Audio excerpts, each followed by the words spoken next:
Ladies and gentlemen, President Rodrigo Duterte, President of the Philippines.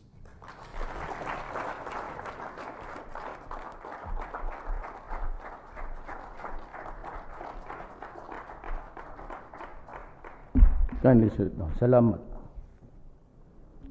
Yung listahan, popo kayo. Tungin mo ipakita. To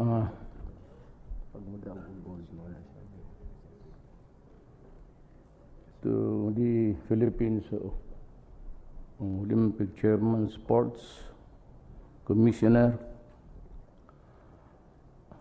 Pinko Wangko and Butch Ramirez. Butch used to work for me for the longest time. Yung napaalis siya tapos pabalik na naman siya. He's occupying the office he was occupying during Arroyo's time.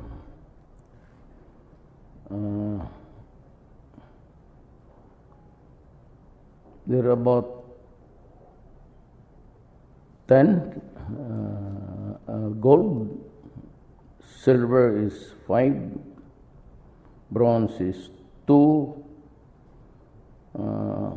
Ano ba itong at least, naibigay na ba ito? Wala pa. Pag manalo, ibigay ko lahat ng bayan sa inyo. I'll give you an island. But on sa kanina niya, balihog, kindly. Pasensya, hindi ako sanay mag-istorya na ganito. Well, we are in the discipline of golf, table tennis, taekwondo, swimming, lifting. This is a very limited area of sports discipline, but I believe that considering that we have only sent, it's not really a token, but a small delegation, maybe it's the fiercest and most competitive among all. Alam mo, it is sad that we cannot really finance the building of a human being into an athlete. Dito, contemporary times, because we get it from the provinces where they excel, but somehow at the start they do not have the nutrition, they do not have really the skill at an early age. Nagko-collate pa ho tayo. We try to pick them up from the different provinces and to look for the best thereabout. In the sense that we are not really prepared or prepare them for an early age, an early training to spot them and from the crowd and build him to be a very good athlete at an early age. That's our drawback, and it is simply because of contemporary times. We do not have the structure really of getting the best, except for the athletic meets that we conduct regularly. Most of all is really at an early age. There's the proper nutrition. But somehow God has been kind to us in boxing. Kasi palaban nga ito, it's either do or die. Nag-i-excel ang Pilipino dito. Foremost is really Pacquiao, who would be the hero of the ages of this nation. Then table tennis, ang mahusay dyan, ang mga Chinese. Dyan sila. So, and Singapore maybe. But mostly this field of discipline is cornered by them. Then we have the taekwondo. Medyo atin to. We can compete with this. Swimming, of course, weightlifting. I said we are not really built for such a task. But in golf, table tennis, maybe, we are built in such a way that we enjoy a sort of a mechanism, defense, the immune system that's better off than the others. Because, I have experienced that as mayor when I go into a relocation project and the dismantling of houses. You can just imagine, boy, the mosquitoes abound everywhere. And yet they're healthy and alive, and most of them are soldiers. Ganito ka rin.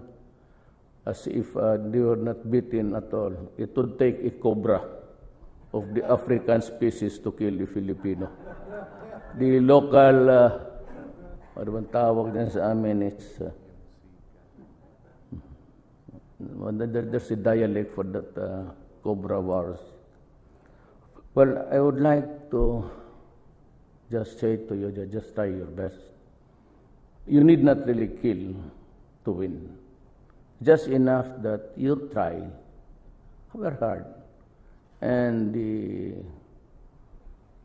conscious mind would always work on something in the direction of love of country. Nothing beats, not everybody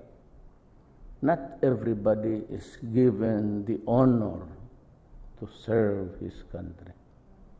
Of the 100 million Filipinos, plus 4, few are given, I said, the opportunity to be a part of a team or to be working for government, and it's not given to everybody.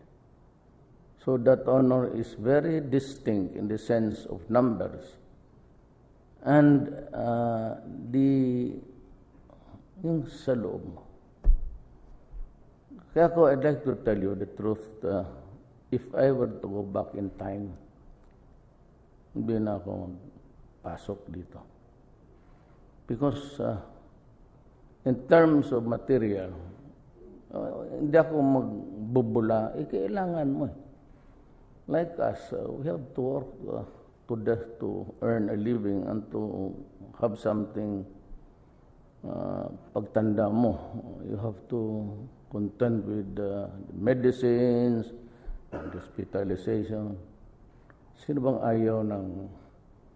Ba't itong sa akin ngayon, to para itong 100 million Olympics. Were it not for the love of my country. If it's just a matter of being honored, tapos standing there to review the troops and being proud that you are president, up to that, tapos yan. When you work, you work. I work every day. And ang sweldo ko konti lang masyado. At may dalawa akong pamilya, paghatiin nilang dalawa. Pamilya ko, papaano yan?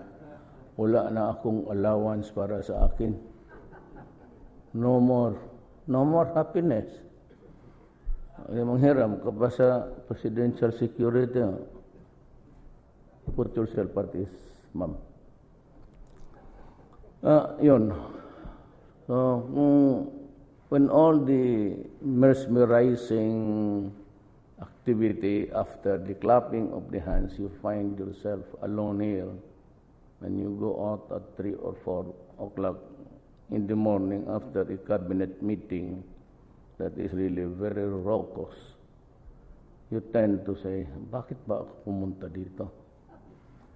Kung mayor ka lang, okay lang. Pag magsabi saan si mayor, sa Maynila. Pag may tanong saan si mayor, Davao. O di, lusot ka perme. Dito, wala po.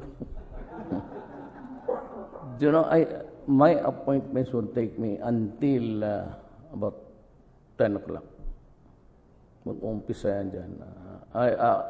How far into the night, I really would not kind of venture to you how many. But like you and me, we have to train ourselves to discipline of work in your field of discipline. Saan ko naman sana na ibigay mo talaga. Kasi minsan nakakatsamba tayo. In a matter of the averages, we do not have it. Because kulang tayo pagkain and the way that you are still down there. Pero balang araw, in the fullness of God's time, we'll be able to catch up with them. Kaya galit ako ngayon I had this ambassador. Gusto ko sipain eh. He was reminding me that about these emissions, the carbon footprints. And I said, yes, we are a signatory to that agreement. And would you be able to maintain your emissions? No, I cannot tell. So you will, because it will be distributed pro rata. Sabi ko, you do not do it that way, Mr. Ambassador. You who have reached your apex and along the way spewed a lot of contaminants and emissions and will ahead in destroying the climate. Good for you. We are here. We have not reached the age of industrialization. We are going into it. But you are trying to stem with an agreement na hanggang dito lang kayo, dito lang ka, we maintain the present emission. Well, that's stupid. I will not honor that. Sabi niya, but you signed that was not my signature. Somebody else says, not mine. Sabi ko, you will better, I will not follow. Kayo kung yung mataas na inyo, along the way, lahat ng basura, all these centuries, tapos ngayon paakyat lang kami ng amin. Yung mag-limit kayo, sabi ko.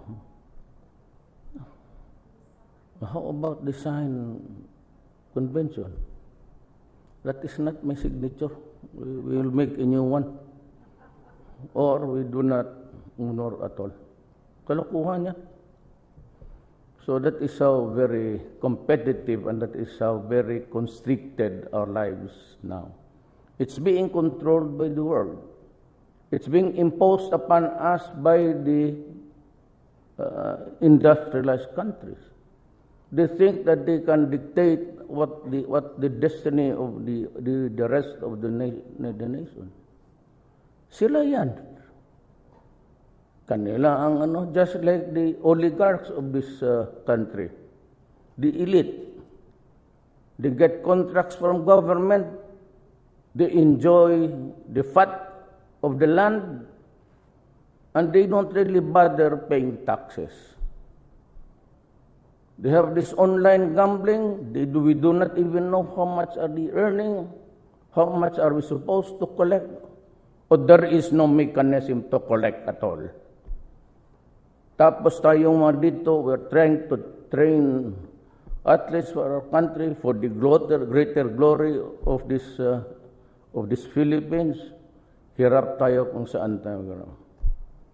And yet the oligarchs continue to wallow in the field of wealth, I said, and enjoying the fat of this nation.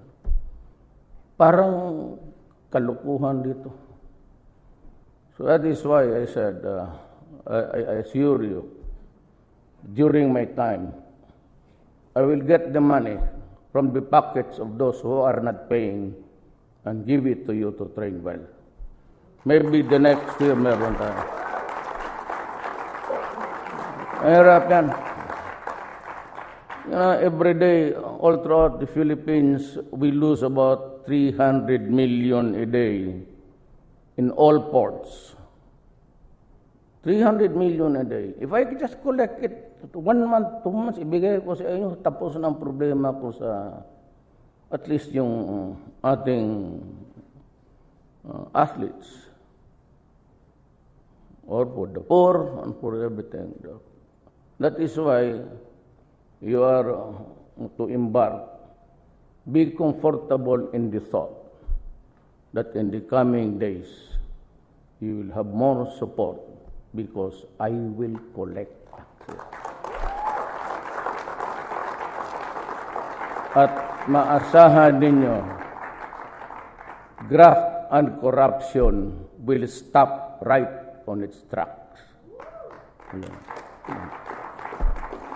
No more tax exemptions, no more rich people importing. Mga oligarchs. Nandiyan lang sila tayo. They have the connections. The secretary. Do not do it my time. And drugs, I run because, well, of course, nobody was talking about the seriousness problem of Mindanao. Lahat silang when everybody filed their candidacy and they were into their program of government, nobody was talking about Mindanao. If you do not do your homework there, we will end up a fragmented state. That was, I was forced to run. Added to, ayan lang, Mindanao, corruption, crime, and drugs. Nung una, marami nagsisigaw. Duterte 1 or 2 dito namatay human rights. Now na presidente ko, I am declaring a total war against the drugs and criminality. Tignan ninyo nga. What are we supposed to do? Yung nag-surrender na 18,000. 80,000. That is, let alone the 3 years ago report of the PDEA, Philippine Drug Enforcement Agency, that there are about 3 million addicts in this country. Exponentially, at a liberal interpretation, dagdagan mo na lang ng mga 500,000. How do we rehab these guys? Where do we get the money? Kasi napabayaan. I would not blame any particular administration, but all these years, this problem was allowed to flourish, and it has now evolved into something that's scary for all of us. Kaya every addict, the human rights would look only just into the death of the addict, that he is poor. Paano yan? Nag-drug addict ako, naging criminal ako kasi yung nanay ko, puta lang, yung tatay ko, hold upper. Ganyan lang. That is your only reason to commit crime. Because you are into drugs, you have to have the fix every day. If you are not a son of a wealthy man, you go out to the streets to look for the amount to buy, and you go into a rape. Pag nabangag ka na, then you hold up ka. Lahat ng ginagawa, nakaw, pati bata. Sa bata, utusan nila magnakaw, tapos bilibilihin nila yung snatching. Do you think they are created by the child itself? No. Sila yung utusan nila mag-ano. Then they buy the stolen goods. Pagbili nila, bigyan nila yung bata. That's why it's a conflagration of everything. Now, I said, I have a job to do. I have a promise to the Philippines. Mabuti pa na, gawain na ito tayong mga atleta. Kasi, but we have first to deal with the fundamental problem. It's the deterioration of our system. Now, bakit nakita niya, the dimension of it all, the widespread use. Why? Because government allowed it to be that big. And sabihin mo, bakit dumating naman ganito? Dumating na ganitong karami at widespread, umabot ng thousands by thousands, because government or people in government itself were into it also. And I could not imagine a cadet of the Philippine Military Academy or the Philippine National Police na tayo ang nagbayad sa kanilang schooling, pagkain, lahat. Then when they are there, they become generals. They can't afford to commit treason against the country. It's a wartime crime, but amongst us, it's treason. Kaya nagdumating tayo ng ganito. Ako magpalambot-lambot ako, walang mangyari dito. So I said, at the beginning, remember all of you that I'm putting my stake at stake. My life, my honor, and even losing the presidency. Hindi ako atras dyan. Pag yan lang ang nagawa ko sa bayan ko, period. Tama na ako. But hindi ako atras dito. Not by the human rights, not by the religious, not by anybody, except my conscience and because I have to save my country. Maraming salamat po. Thank you very much, Mr. President, for your encouraging words. Please be seated, ladies and gentlemen. At this juncture, we shall have our photo opportunity with the President. May we request the President for a photo opportunity with our guests. We shall have 4 batches for this purpose. Our first batch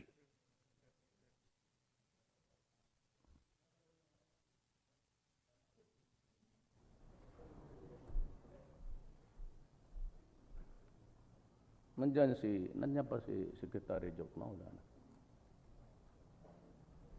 He's out? Asa man opisina niya? Sa line building. Well, anyway, I have, kasi yung amount ninyo, 1,000 athlete coaches and secretariat. Kung ako kayo, huwag na kayong pumunta doon. $1,000. Tapos, officials is 2,000. I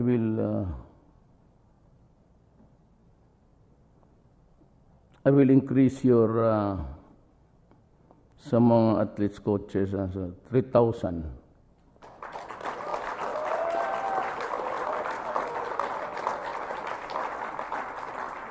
Ang mga official kasi mayaman na yan sila, 500 na lang. Hindi, 3, you'll have 5. Good enough? $5,000 for the... Huwag tayo magtingi. Huwag tayo magtingi. That's why, hindi naman cheapskate, but kung panahon sa nakawan pati gastuhan, ito, that's the reason why. You know, other countries are so liberal with their finances because they want to help. Pag ganito lang, well, of course, joke, no, is, is the finance secretary. Sabihin na naman niya na, kulang man talaga, Mayor. O di, yung sweldo ng PSG ng buwan na ito, i-give up na lang ninyo. Isang batalyon niya nandyan, si Colonel Bautista Ruli was assigned in Davao many years ago also. So 3 and 5, would that be okay for you guys?